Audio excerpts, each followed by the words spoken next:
በስላሴ ስም በቅዱስ ገብርኤል ስም በናዝሬቱ በኢየሱስ ክርስቶስ ስም በናዝሬቱ በኢየሱስ ክርስቶስ ስም ሲኦል ታስረናል። ቶሎ ስማት ይቀርብ። እግዚአብሔር ይመስገን።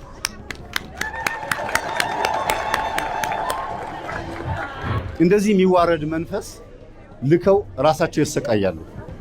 እኛ ስራችን መያዝ፣ ማሸኘት፣ እነሱ መላክ፣ ሌላ ነገር የለም። አይኖቼ ማዳኑን አይተዋልና አይኖቼ ማዳኑን አይተዋልና ይገባዋል ይገባዋል ክብርና ምስጋና።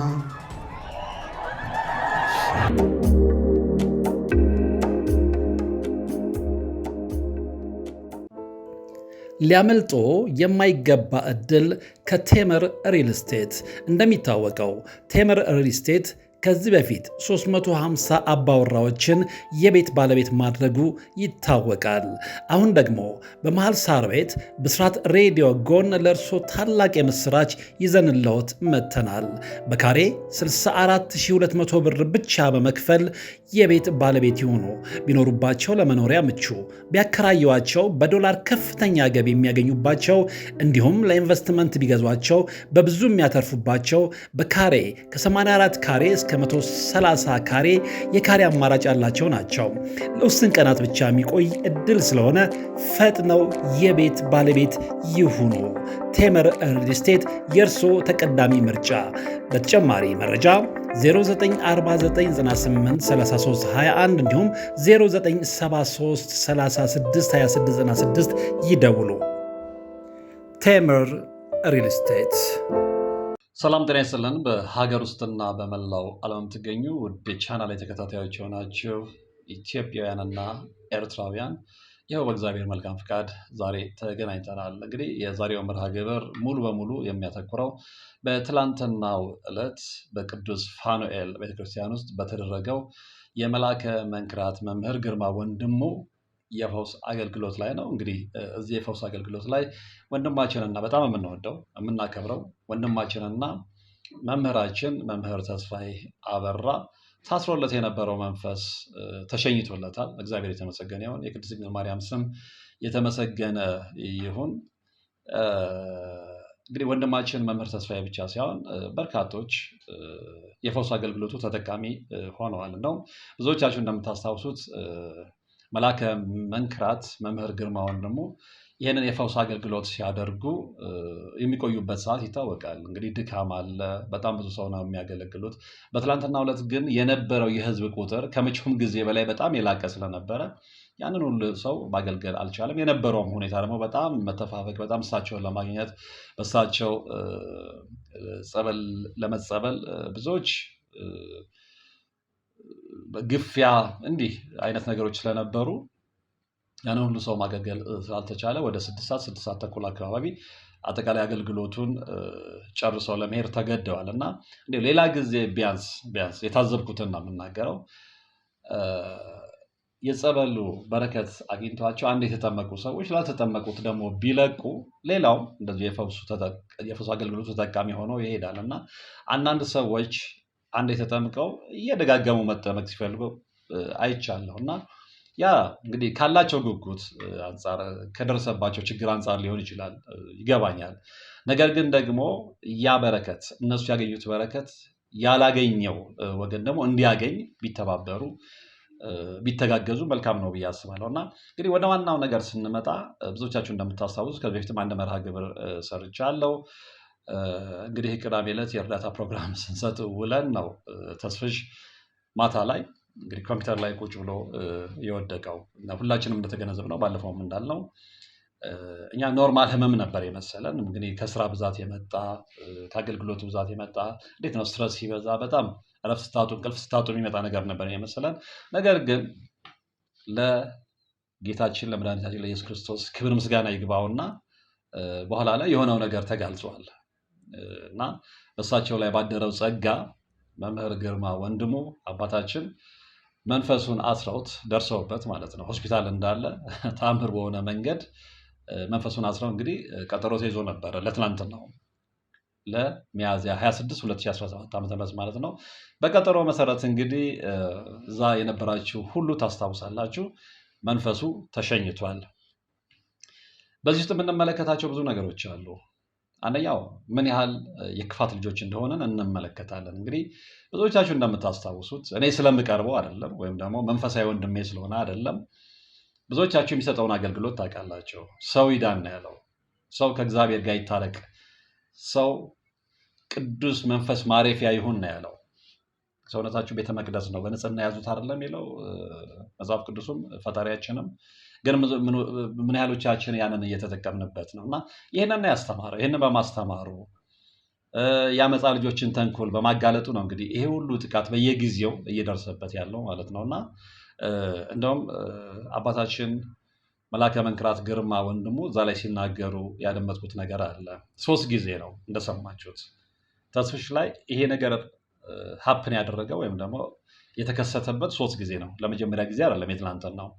ከዚህ በፊትም የሆኑትን ሁኔታዎች አስታውሰው ተናግረዋል። እና እሱም እንደውም መሀል ላይ የተናገረው ነገር አለ። እነሱም አይተውኝም እኔም አልለቃቸውም ነው ያለው። እና እንዲህ አይነት እልህ መጋባት እንግዲህ ምን ሊባል እንደሚችል እናንተ ትርጉም ልትሰጡ ትችላላችሁ።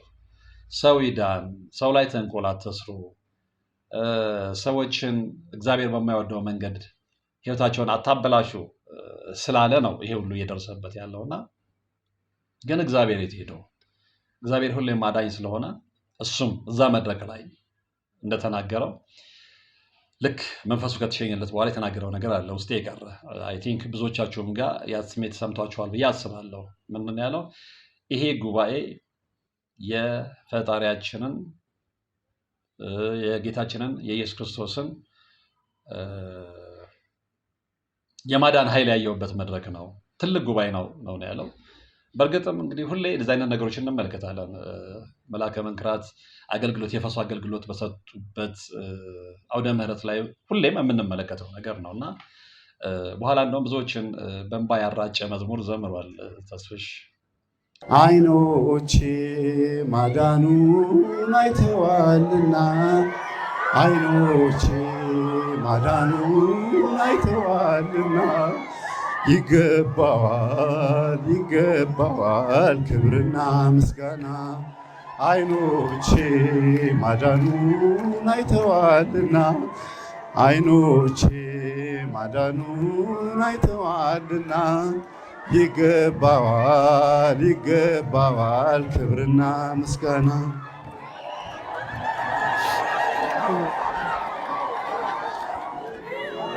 ይገባዋል እሱ ምስጋና የሚለውና እሱም ሲቃ እየተናነቀው ነው ያንን መዝሙር የዘመረው። እንግዲህ በቦታ የነበራችሁ ታስታውሳላችሁ። በዛን ሰዓት ላይ ምን አይነት ቅልጥ ያለ ጭብጨባ ዝማሬው የፈጠረው ስሜት ነበር እዛ አካባቢ እና በጣም ደስ የሚል ስሜት ማለት ነው እና የጌታችን የመድኃኒታችን የኢየሱስ ክርስቶስ ተመሰገነ ይሁን። እሱን ሁሌም የሚጠራት እማፍቅር እያለ የሚጠራት ቅድስት ድንግል ማርያም ክብርና ምስጋና ይድረሳት። ለመድኃኒዓለም ዋጋ አንከፍለውም እና ሰዎች በዚህ ዘመን ደግ በሰሩበት የሚከፈላቸው ምን እንደሆነ እየተመለከትን ነው። ያም ሆነ ግን ያው ሁሌም እንደምንለው እግዚአብሔርን የተማመነ ወድቆ አይወድቅምና መጨረሻ ላይ ድሉ የማን እንደሆነ ይታወቃል። እና እዛ አውደ ምህረት ላይ ግን በደንብ የተገነዘብኳቸው መላከ መንክራት ግርማውን ደግሞ ትምህርት ሲያስተምሩ በደንብ ዘመኑን የዋጀውን ትምህርት ሲያስተምሩ በቃ ውስጥ የገባ ነገር አለ። እሱን ነገር ማስታወስ ፈልጋለሁ ለብዙዎቻችን ትምህርት ስለሚሆን ማለት ነው። እና ያሉት ነገር አለ እንግዲህ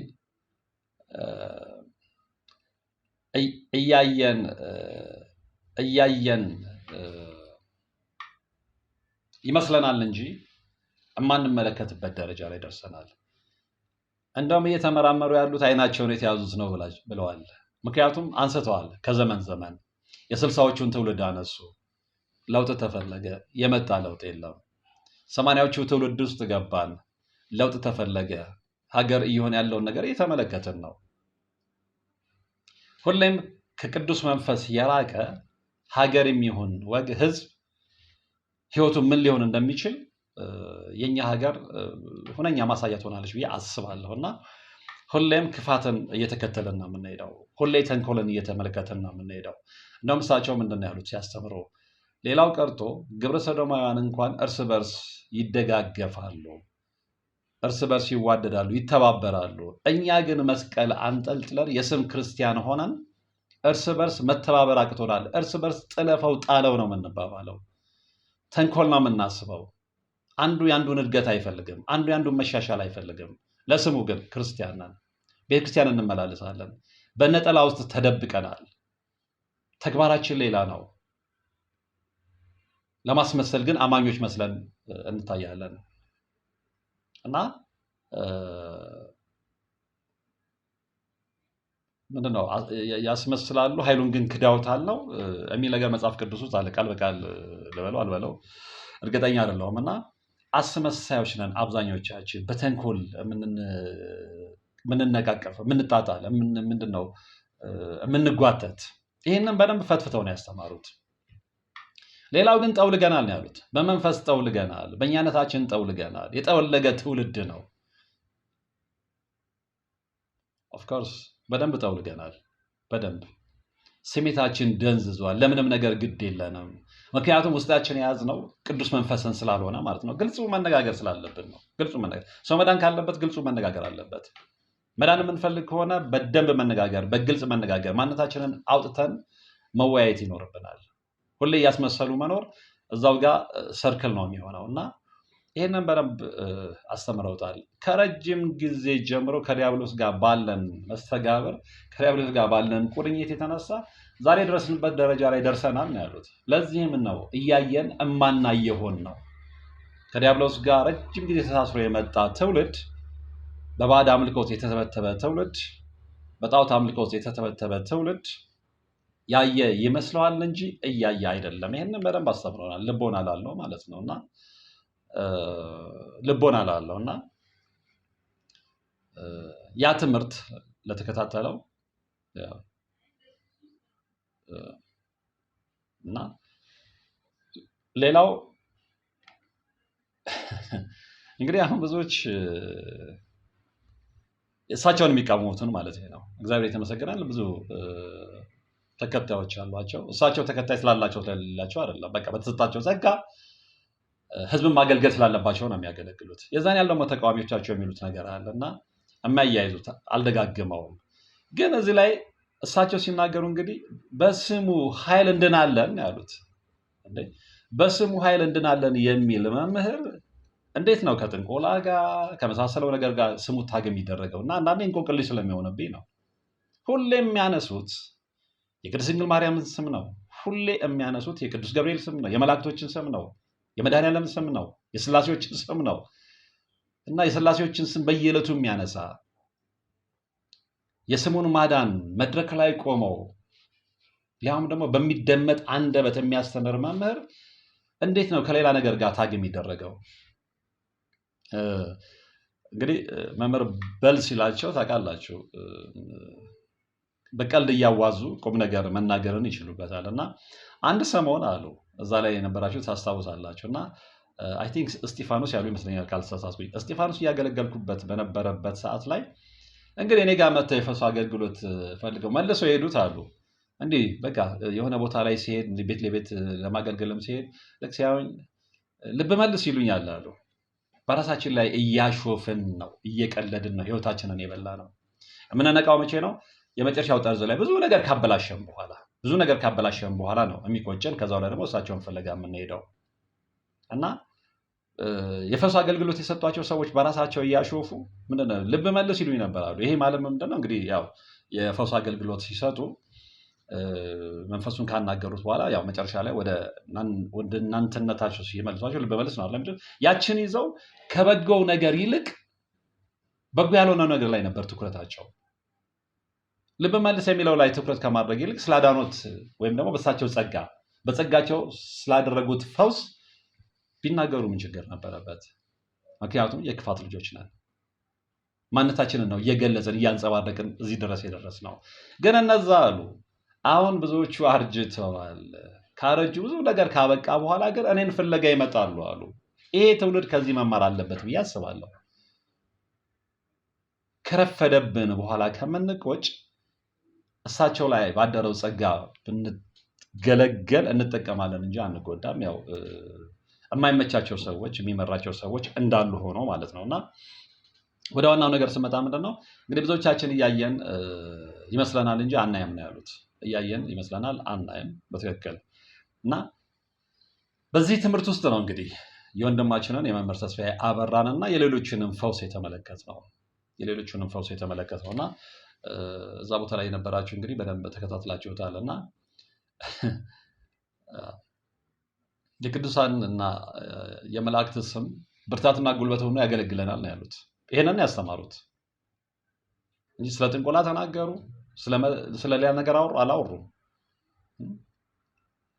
እና እንግዲህ ተስፍሽን ሊያጠፉት የነበሩት 5 ደብተራዎች ናቸው የተጋለጡት ማለት ነው። 5 ደብተራዎች እንግዲህ ከዚህ በፊት እኔ እንደውም ከእሱም ጋር ስናወራ 4 እንደሆኑ ነበር የማውቀው። በኋላ አንደኛው በተለይ ደግሞ ዋነኛው እንደውም እዛ ላይ በአንደበቱ ይናገራል፣ መንፈሱ ማለት ነው የሚናገረው ነገር አለ። እኔ ነኝ፣ ሌሎቹ 4ቱ ጨዋዎች ናቸው፣ ደጅ ጠኞች ናቸው እዚህ መጥተው እኔ ነኝ ሌሎችን የሚያስኳቸው ይልና አጠቃላይ እንትኑን ይናገራል፣ ፕሮሰሱን ይናገራል። እና ይሄ ሁሉ ለምንድን ነው የሆነው? ስራችንን ታበላሻለህ ነው። ግን ከዚህ ውስጥ የምንረዳው ምንድን ነው? የፈለገ ኃይለኛ ነኝ ብትል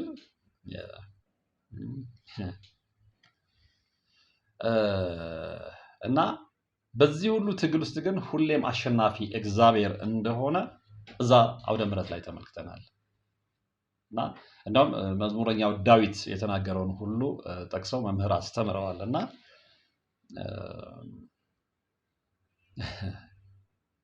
ሁሉም በሚችል እግዚአብሔር ነው ያቆየንም፣ ሁሉንም የሚችለው እግዚአብሔር ነው። ኤልሻዳይ እና አዶናይ። ይሄ ምን ያህሎቻችንን ገብቶናል? እግዚአብሔር እረኛዬ ነው ስንል ያለ ምክንያት አይደለም። እግዚአብሔር እረኛዬ ነው የሚያሳጣኝ የለም።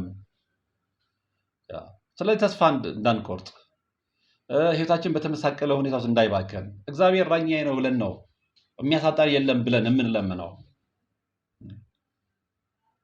ይሄንን ግን በአንደበታችን ብቻ ሳይሆን በተግባር ማዋል አለብን ነው። መዳን የምንፈልግ ከሆነ ሁሌም ፈተና አለ፣ ሁሌም ፈተና ነው።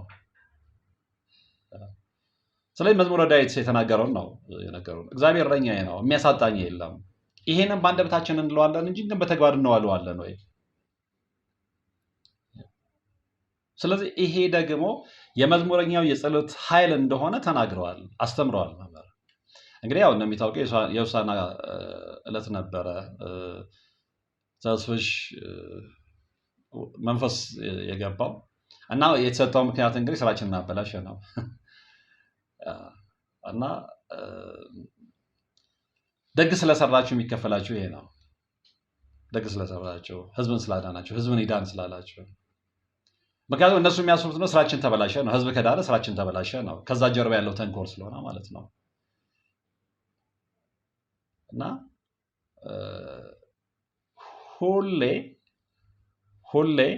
ሁሌ እንደዚህ አይነት ነገር ላይ የምትሰሩ ሰዎችን የሚቃወሙ ሰዎች ከጀርባቸው ችግር ያለባቸው ሰዎች ናቸው።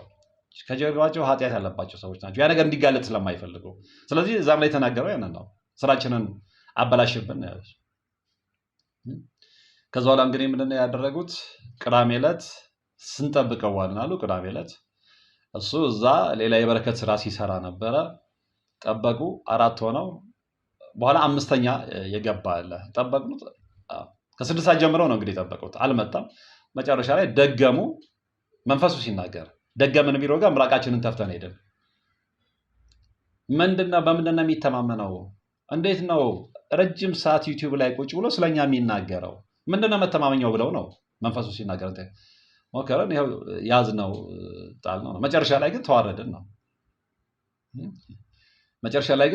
ተያዘን ነው። እና አጋንንት ነበር። በጣም የሚገርመው የተሳበበትንም ሲናገር በፊጋ በበሬ ሽንት ነው የተሳብኩት ነው ያለው። በፊጋ በሬ ሽንት የብሬው ግንባር ታጥቦ ውሃውን አስጠጣ ነው ያለው መንፈሱ። መዋረሻው ያነበር ነው ያለው መንፈሱ ማለት ነው። እንግዲህ ያያችሁ አይደል ሰዎች ሰውን ለመግደል ምን ያህል ርቀት እንደሚሄዱ ማለት ነው። ስለዚህ የነበረበት ደብተራ አባት ፊጋ ነው በሀገሩ ብሎ ነው የተናገረው። እና እኛም እንደዛ ነው የምንሆነው ነው ያለው። እና በዚህ ደረጃ ማለት ነው በዚህ ደረጃ እንግዲህ ሰውን ተረባርቦ ለመጣል እርኩስ መንፈስ ይተባበራል። እናንተ ግን አትተባበሩም እንደ ክርስቲያን ነው ያሉት። እና ግድ ነው ልንተባበር ይገባል። ግድ ነው። ስለዚህ ምንድን ነው ትልቁ ታርጌታቸው ምን ነበረ? እረኛው ሲመታ መንጋው ይበተናል ነው። አጠቃላይ ያዙ ተባለን፣ አጠቃላይ ያዙ ነው። እንግዲህ በዚህ በኩል ነው የገባ ነው ያለው። ሆስፒታል በነበረበት ሰዓትም ላይ ደግሞ ይሄ ቀደር ነበር የተባለው። እንግዲህ ይታያችሁ የእርኩስ መንፈስ ስራ ማለት ነው። እና አንደበቱን ያዘ ነበር የተባለው። ሰውነቱን ሽባ አድርግ ነበር የተባለው።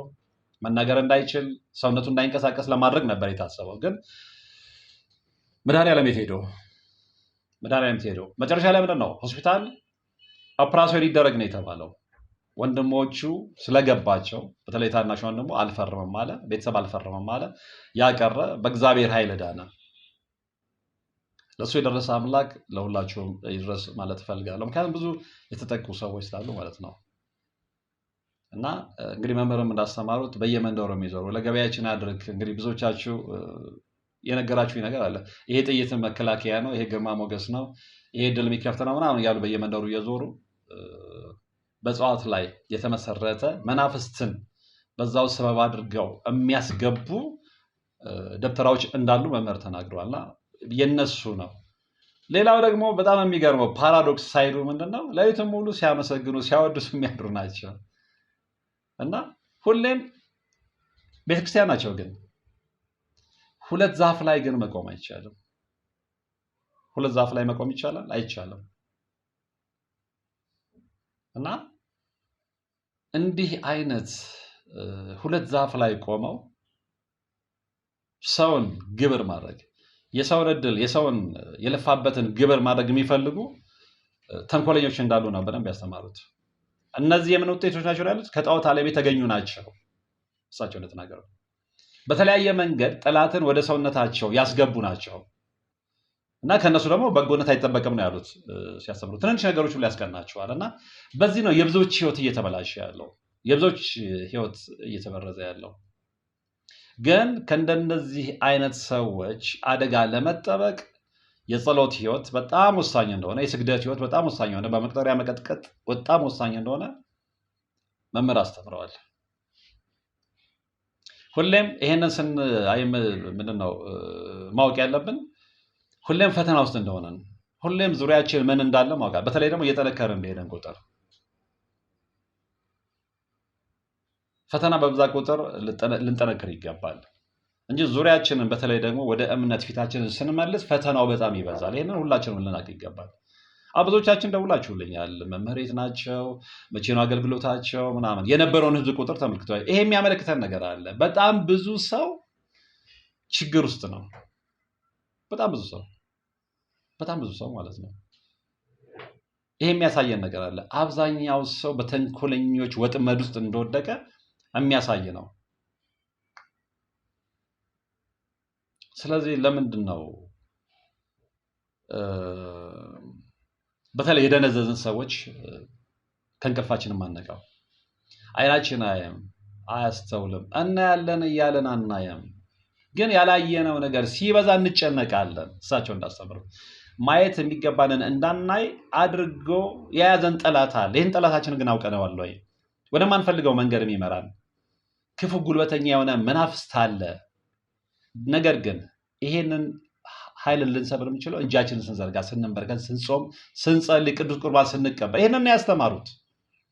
ከዛ ውጭ ምንም አይነት ላቦራቶሪ የለም። ቃል በቃል እሳቸው እንደተናገሩት እንዴ። ስለዚህ እንዲህ ብለው ፈትፍተው የሚያግሩ ትክክለኛውን ነገር ወንጌልን እየጠቀሱ የሚያስተምሩ አባትን ለምን ነው የምንቃወመው? እንደውም አሁንማ ጆክ ተጀምሯል አሉ ሲያስቁ ማለት ነው። ተስፍሽና ግርምሽ ብለው የሚያላግጡ ሰዎች አሉ። እንግዲህ ተስፍሽ መምህር ተስፋዬ ነው፣ ግርምሽን ደግሞ እሳቸው ነው። እንዲህ ያሉ የሚያላግጡ ሰዎች አሉ። የሚያላግጡት ግን በህይወታቸው ነው። ብዙዎች በህይወታቸው በሰው ያላገጡ እየመሰላቸው በራሳቸው ህይወት ነው የሚያላግጡት። ከዚህ በፊት ነግራቸዋለሁ። ልብ መልስ ሲሉ ይነበራሉ። አሁን ደግሞ ተስፍሽና ግርምሽ እያሉ ማላገጥ ጀምረዋል። እንደውም የመምህር ተስፋዬን ከዚህ በፊት የሰራሁትን ሆስፒታል ውስጥ የነበረውን ነገር ተመልክተው ድራማ ነው ብሎ ያላገጡ ሰዎችም አሉ። የምናላግጠው ግን በህይወታችን ነው። የምናላግጠው በራሳችን ነው። ይህንን መገንዘብ መቻል አለብን። አሁን የምናላገጥበት ጊዜ አይደለም። አሁን ወደ እግዚአብሔር የምንመለስበት ጊዜ ነው። ምን ያህሎቻችን ይሄ እንደገባን አላውቅም። መሳሪያችንን ከፈታን ቆይተናል። እሳቸው እንዳስተማሩት ፋራ እንዳንባል ማተባችንን የበጠስንበት ጊዜ ረጅም ነው። የዛ ውጤት ደግሞ ያስከፈለን አሁን የምንመለከተውን ነው እና የውስጥ ጠላት ልምምድ እንዲያደርግ ጊዜ ሰጥነዋል። የጸሎት ጊዜያችንን ትተነዋል። ማታ ሲመሽ እንዳናመሰግን አንቅብም፣ አንደበትም፣ ቋንቋም መጽሐፉም አይታየንም። አይናችን ተይዟል፣ አንናገርም። ዝም ብለን እንተኛለን፣ ይተኛብናል። እውነታቸውን ነው። በዚህ ክፉ የመናፍስት ልምድ ውስጥ እስረኞች ነን። አለመታመማችን አይደለም። ስነ ልቦናችን ከተያዘ በቃ ተጎድተናል። ሰላም፣ ፍቅር፣ ቅንነት የማይስማማን ከሆነ ችግር አለብን ማለት ነው። የብዙዎቻችን ባህሪ ደግሞ ይሄ ነው። ቂምን፣ ጥላቻን፣ በቀል የምናስብ ከሆነ ዲያብሎስ የሚፈልገው ይሄንን ነው፣ የሚሰራው ይሄንን ነው። ስለዚህ ለዚህ ሁኔታ ላይ ልንነቃ ይገባል። እንደዚህ አይነት ስነ ልቦና ካለ ልንነቃ ይገባል። ብቻችን እንዳልሆነ ልናውቅ ይገባል ነው ትምህርታቸው። ይሄ ገብቶናል ወይ?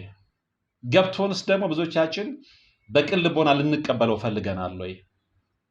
ትንሽ ነቃ ማለት ስትሉ ደግሞ ያው የመናፍስት አሰራሩ ይታገላችኋል። ይህንን የእኛን ፕሮግራም የሚከታተሉ ብዙ ወንጌል የሚያውቁ ሰዎች የመናፍስትን ቀለል አድርገው ማየት ይፈልጋሉ። ይህንን በደንብ አስተምረዋል። ዓለምን ሁሉ የሚያስተው ዲያብሎስ እንዴት እንደወደቀ ለማገናዘብ አቅሙ ማጣት ብቻ ሳይሆን ከክፋት ጋር ህይወታቸው ስለሚመሩ ከምቀኝነት መንፈስ ጋር ባህሪያቸውን ስላስተሳሰሩት ያናንቁታል። ይህንን ትምህርት ምንድነው ሁሌ ስለ መንፈስ የምታወሩት?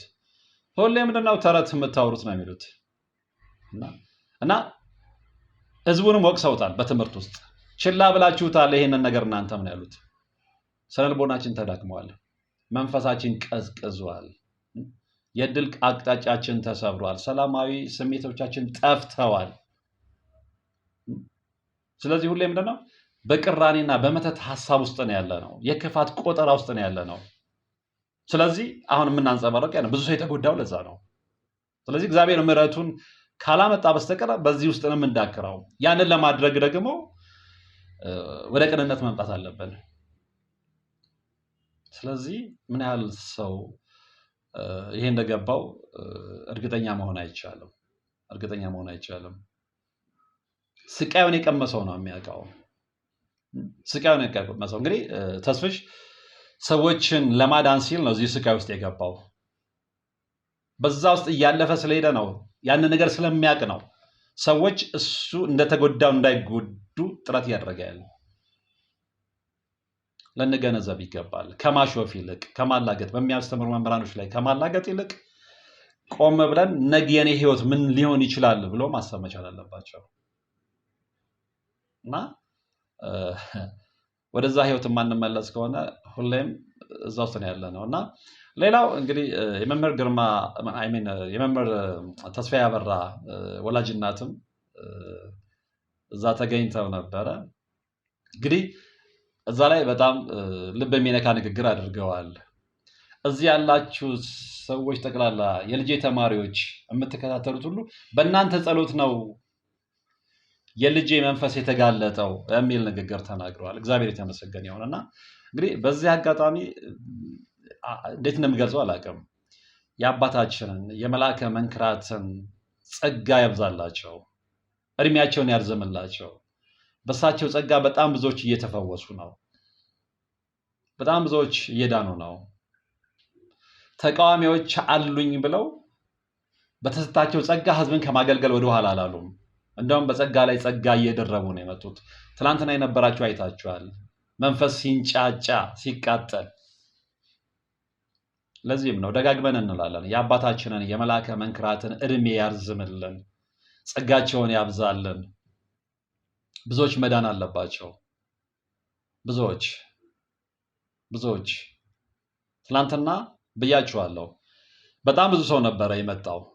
ነገር ግን ያን ሁሉ ሰው በአንድ ጊዜ ማገልገል ስላልተቻለ እስከ 6 ተኩል የፈውስ አገልግሎቱ ተደርጎ ነው የተቋረጠው እና እንግዲህ በቀጣይ የት እንዳላቸው አይታወቅም። ያው ሚዲያ ላይ ይፋ ሲሆን ሁላችንም የምናውቅ ይሆናል እና ሁሌም በእነዚህ አይነት የፈውስ አገልግሎት በእሳቸው ጸጋ ላይ አድሮ እግዚአብሔር የእናንተንም ቤት ይጎበኝ ዘንድ ልባዊ ምኞቴን ማስተላለፍ እፈልጋለሁ። ምክንያቱም ብዙዎች ስለተያዙ እኔ እዛ ቁጭ ብለን ማለት ነው ቁጭ ብለን እንኳን ስንቶቹ በግል ሊያናግሩን ይመጡ ነበረ። ይሄ የሚያሳየው ነገር አለ። በነገራችን ላይ በመንፈስ ላይ መንቃት ለክርስቲያን የተሰጠ ትልቅ ጸጋ ነው ላወቀበት። በዛ ነገር ላይ ካልነቃን በሚታየው ነገር ላይ እንነቃለን ወይ? በተሰወረ ላይ ነው መንቃት ያለብን። ስለዚህ መምህራኖች እያስተምሩ ያለው በተሰወረ አይን ላይ ያለው ነገር እወቁ ብለው ነው እያስተማሩ ያሉት። ስለዚህ ሳናላግጥ፣ ሳናሾፍ፣ ሳንቃወም እዛ ነገር ላይ መንቃት መቻል አለብን። እኔም ብዙዎች በተለይ ቤተ መቅደስ ውስጥ ቁጭ ብለን ብዙዎች መጥተው በግል ብዙ የነገሩኝ ነገር አለ። ስለ ልጇ የነገረችኝ እናት አለች፣ ጠንካራ እናት። ስለ ቤተሰቡ የነገረኝ ወንድም አለ። ይሄ እንደምላችሁ ብዙዎች በዛ ውስጥ ሰለባ ሆነናል እና እግዚአብሔር ይመስገን። በጣም የሚገርመው እንግዲህ የተስፍሽን ቪዲዮ የተከታተላችሁ በፊት እሱም የለቀቀው እኔም ቪዲዮ ላይ የተለቀቀውን አይታችኋል። እንግዲህ እንደዛ መንቀሳቀስ የማይችል ወንድማችን ልክ ስልክ ተሰጥቶት ግን መምህር ስለ መንፈስ ተነስተው ሲገስጹት ነው ተፈናጥሮ የተነሳው። በድጋፍ እንኳን የሚያቅተው ሰው ማለት ነው። እና ይሄ የርኩስ መንፈስ አሰራር ነው። ይሄ በደንብ ሊገባን ይገባል። አንዳንዶች ብዙ ገንዘብ እያላቸው ታይላንድ፣ ቻይና፣ አሜሪካ፣ ካናዳ ለሕክምና ሄዳሉ፣ ገንዘባቸውን ያወጣሉ። የለም፣ ምክንያቱም የያዘህ እርኩስ መንፈስ ነው እንጂ ሌላ ህመም አይደለም። እንግዲህ የእሱ እንደዛ አልገላበጥም ያለው ልክ እሳቸው ፈሱን ካሰሩበት በኋላ ግን በሊፍት አልወርድም ነው ያለው። ጭራሽ 4ኛውን ፎቅ በእግሩ እየተንደረደረ ነው የወረደው። እግዚአብሔር የተመሰገነ ይሁን ብለዋል። ስለዚህ ጸሎቱ የት ይውደቅ ነው ያሉት እናቱ ሲናገሩ። እድሜ ለእናንተ፣ የእናንተ ጸሎት ነው ልጄን ያዳነው። ጸሎቱ እያደረጋችሁለት ነው። እግዚአብሔር ይመስገን። ስለዚህ ፍቅር አልጣላቸውም። የካ ሚካኤል ያሳደገው ሚካኤል አልጣለውም። ለዚህም ነው ሁሌም የጸሎት ህይወታችን ጠንካራ መሆን አለበት የምንለው እና ደጋግሜ እንደምለው ለእሱ የደረሰ አምላክ ለብዙዎቻችሁ እስር ውስጥ ላላችሁ ወንድሞች፣ እህቶች፣ እናቶች፣ አባቶች ይደርስ ዘንድ ልባዊ ምኞቴ ነው። የደረሰበት ነው የሚያውቀው ህመሙን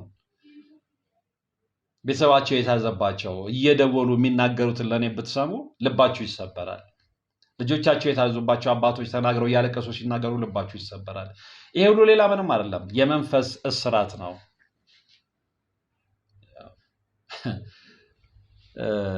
አንዳንዶቻችን እንዲገባንም አንፈልግም። እግዚአብሔርን ኃይል ስጠን ለማለት አይደለም አሉ እና ብዙዎቻችሁ እዚህ የመጣችሁት አሉ ከመንክራት ሲያስተምሩ ብዙዎቻችሁ እዚህ የመጣችሁ እንደ ድራማ ልትመለከቱ። ይሄ ፊልም አይደለም፣ ዝም ብላችሁ ለመመልከት ነው። ለመዳን አይደለም የመጣችሁት። ብዙ እውነቶችን ለማግኘት እድሉን ያጣ በውስጡ ሌላ ማንነትን ይዞ የሚቀባጥር የወዴት ትውልድ ከሆነን አንድንም ነው ያሉት። ይሄ ሊገባን የትም አንደርስም።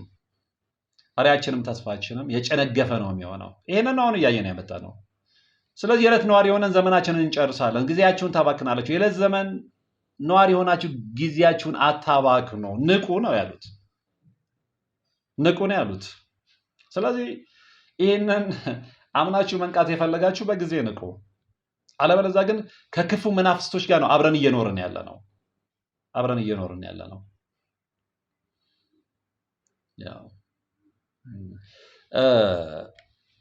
ሌላው ምንድን ነው? አሁን አንዳንዶች የሚያነሱት ጥያቄ አለ። መምህር ተስፋዬ መምህር ሆኖ እንዴት መንፈስ እንደዚህ ይጫወትበታል? ትክክለኛ መልስ ሰጥተዋል። የሐዋርያውን ቅዱስ ጳውሎስ ተሞክሮ አንስተው ማለት ነው። እና መምህር ግርማ የተናገሩት ነገር አለ እና እሱ መልስ ይሆናል ብዬ ነው የማስበው። ስለ መንፈሳዊ ውጊያ እያወቀ ለምን ይወድቃል ለሚለው ጥያቄ ይሄ ግድ ነው ያሉት። ጳውሎስም አሉ የሰይጣን መጎሰሚያ ነበረብኝ፣ ከእኔ ድል ላይ 3 ጊዜ ጸለይኩ፣ ግን ጸጋዬ በኃይልህ በድካም ውስጥ ኃይል ታገኛለህ፣ በደከምኩ ጊዜ የበለጠ በረታለሁ ብሎ ተናግሯል። እግዚአብሔር የተመሰገነ ይሁን። ይሄ ሊያጋጥመን ግድ ነው። ለብዙዎች ለምን አዲስ እንደሚሆን አላውቅም። እግዚአብሔር ያውላችሁ እኛ ከምንመገበው እንጀራ፣ ዳቦ፣ ስጋው ከሚሰጠን ጉልበት ይልቅ የእግዚአብሔር ቃል የሚሰጠን ጉልበት ይበልጣል። ይህንን ያስተማሩት። ስለዚህ ተስፋዬ አንድ ሰው ነው፣ ስጋ ለበስ ሰው ነው። ለምንድን ነው የማይወድቀው? ይህንም በትክክለኛው መንገድ ላይ ብዙ ኮሜንት ስለማይ ነው። እና እንዴት እሱ መምህር ሆኖ እንዴት እሱ እያስተማረ ያው ነገሯቸው እኮ የሐዋርያውን ቅዱስ ጳውሎስን ዋቢ አድርገው ተናገሩ። ይሄ ሊገባን እና አንዳንዴ ሁሌ ኔጌቲቭ ነገር ብቻ ባይታየን መልካም ነው። እና ለማንኛውም ግን ለሆነ ሁሉ ወንድማችን መምህራችን መምህር ተስፋዬ በዚህ አጋጣሚ እንኳን ደስ አለህ ማለት እፈልጋለሁ። ወንድማዊ ምኞቴን ልነግርህ በጣም ነው ደስ ያለኝ። አክቹዋሊ ሲቃ ሁሉ ይዞኝ ነበር፣ ከምሬ ነው የምለው። ምክንያቱም አጠገባችሁ ሆኖ ሲያጫውታችሁ በቅንነት ሲያናግራችሁ የነበረ ወንድም በእንደዚህ አይነት ወንድም በዚህ አይነት ሁኔታ ሲንገላታ ስትመለከቱ ፊልም የምታደርጉት ነገር አለ። ግን ያው ትልቁ የዞሮ መጨረሻው ውጤቱ ድሉ ስለሆነ እግዚአብሔር የተመሰገነ ይሁን። መጨረሻ ላይ እንግዲህ ያው እግዚአብሔርን ስላዳነው ዘምሯል። ያ መዝሙር የብዙዎችን ልብ ነክቷል። ሌሎችም እድሉ የገጠማቸው ሰዎች እንግዲህ በእግዚአብሔር ኃይል በእሳቸው ጸጋ በስሙ ኃይል ድነዋል። የዛን ያህል ደግሞ በተቃራኒው የደብተራ የክፎቹ ደግሞ በስሙ ኃይል ተዋርዷል፣ ወድቋል። እና በድጋሚ እግዚአብሔር የተመሰገነ ይሁን። እንግዲህ እንደዚህ አይነት አገልግሎት በሚኖርበት ሰዓት ሌሎቻችሁም በስፍራው በመገኘት የፈውስ አገልግሎቱ ተካፋይ እንድትሆኑ መልእክት ማስተላለፍ እፈልጋለሁ። እንግዲህ የነበረው ሁኔታ ይህን ይመስል ነበረ። ለዕለቱ የተፈወሱ አሉ። በቀጣይነትም ደግሞ እግዚአብሔር ለሳቸው እድሜ እስከሰጣቸው ጸጋቸውን እስካበዛላቸው ድረስ ሌሎችም የሚድኑ ሰዎች ይኖራሉ። ግን ትልቁ ነገር የራሳችን ብርታት ነው፣ የራሳችን ድካም ነው። እሳቸው ሁሉ የሚሉት ነገር አለ። እኔ ጋር ዝም ብለህ ተኝተህ ብትመጣ ለውጥ አታገኘም። መጀመሪያ መንፈሱን አድክመ፣ ሰግደ፣ ቀጥቅጠ፣ ጾመ፣ ጸለየ ነው። ስለዚህ ያንን የማታደርግ ከሆነ እጅን አጣምረህ ወር ሙሉ ተኝተህ ወር ሙሉ ሮብና ዓርብን ስትበላ ከርመህ እዛ ጋር ሄጄ እፈወሳለሁ ፌዝ ነው የሚሆነው እና ከዚህም ልንማር ይገባል። ዋናው ትልቁ የቤት ስራ ያለው እኛ ላይ ስለሆነ ማለት ነው። እንግዲህ እንዳልኳችሁ ለሌሎች የደረሰ አምላክ ለእናንተም ይድረስ ማለት እፈልጋለሁ። እንግዲህ ለዛሬ ለእናንተ እንዲሆናችሁ ወይም ደግሞ ለእናንተ ይጠቅማል ብዬ ይዤ የቀረብኩት መርሃ ግብር በትላንትናው ዕለት በቅዱስ ፋኑኤል ቤተክርስቲያን የነበረውን አጠቃላይ የፈውስ አገልግሎት ነው። በቀጣይ በሌላ መርሃ ግብር ነው የምንገናኝ የሚሆነው። እስከዛው ግን በያላችሁበት ሰላም